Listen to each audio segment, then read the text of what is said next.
The massive Dixie Fire, the second largest wildfire in California history, has cost $217.6 million to fight so far, and with drought and extreme weather conditions fueling the blaze, the cost will likely increase, according to the U.S. Forest Service. More than 6,100 firefighters, the largest number of personnel assigned to a fire incident in California by a factor of almost 10, continued battling the blaze Friday as it grew to 537,776 acres, according to the Forest Service. The fire was 31% contained, according to CAL FIRE. But dangerous drought and weather conditions continue testing firefighters' abilities to get control of the inferno, said Brian Rhodes, a deputy director at the Forest Service.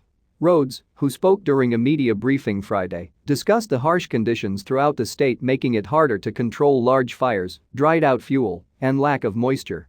The conditions have also made it harder to fight the fire at night, a time that was normally used to gain containment, he added. We are seeing fire activity burn just as aggressively at night than we are during the day, Rhodes said. The perfect example of that is the Dixie Fire. It will sometimes burn more at night than at daytime.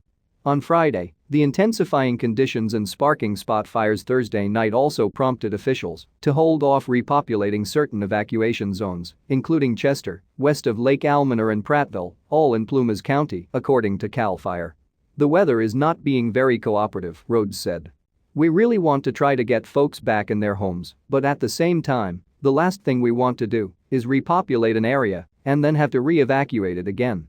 Thunderstorms and triple-digit temperatures were predicted on the western side of the fire zone, CAL FIRE said. Crews focused on structure protection and perimeter control. On the eastern side of the blaze, 40,000 gallons of ground-based retardant was applied to protect structures at the bottom of Keddie Ridge in Plumas County.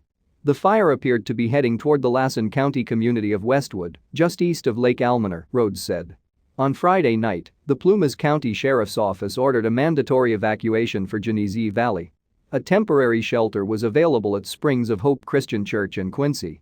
The Dixie Fire has destroyed 1,113 structures, including 585 homes, and continues to threaten 14,956 structures.